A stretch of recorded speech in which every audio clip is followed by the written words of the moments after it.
week 34 of my comp prep for the year 2020. Weighed in at 90.45 kilograms this week, which was only 350 grams down on last week's low, which is too slow. But I wasn't quite compliant this week. I had half a dozen donuts given to me on Tuesday, and I had a bite of each. I probably didn't quite take away enough calories to make up for it, but anyway, they were really tasty. My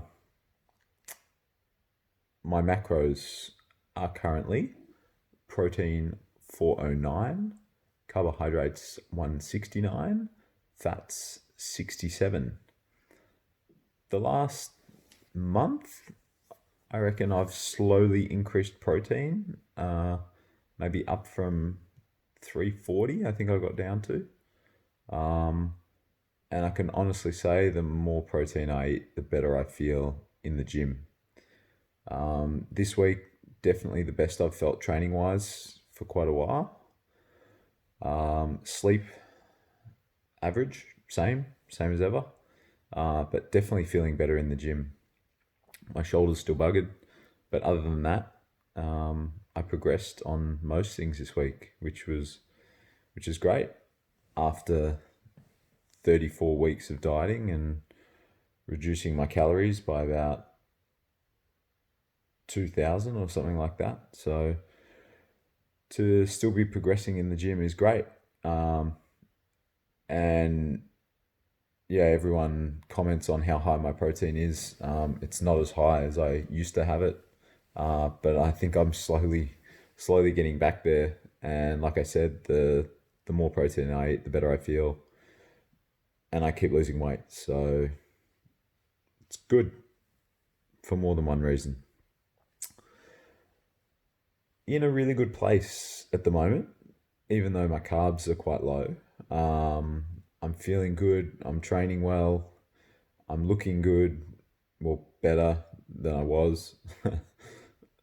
Maybe not as good as I used to look, but a lot better than I have the last 3 years, which is nice.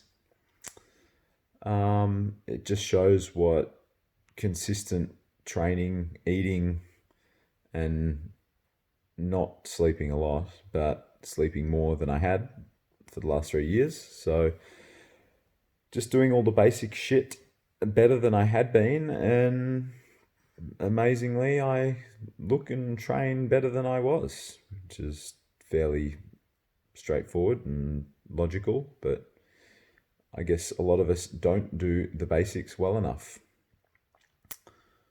But it's nice to be back in that sort of groove again.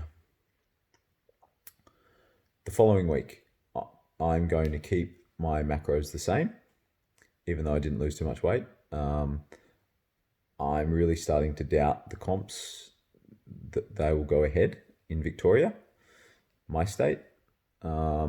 And even if I was to go straight to nationals, for example, I'm not sure if they're even going to let Victorians travel interstate, because we all seem to be testing positive. No one's dying unless they're 90 years old and decrepit and geriatric anyway. But anyway, that's another story. So yeah, really keen just to keep eating well, training hard, and we'll see what happens with the comps. In a perfect world, they get cancelled tomorrow. I'd keep dieting down for maybe another 3 kilograms, and then start reversing, and just train hard and stay in decent shape for the summer. That'd be fantastic, rather than having to starve myself to death and compete. But I don't know what to assume, whether the comps are going to run or whether they're not. I'm going to keep dieting anyway. Whether they're cancelled tomorrow or whether they're on, I'll continue to diet. If they get cancelled, obviously I'm not going to get comp lean though. That's stupid. So I'll just probably diet down to about maybe 10% body fat, and then reverse, and that would be lovely. Until next week, eat well, train hard, and sleep more than me.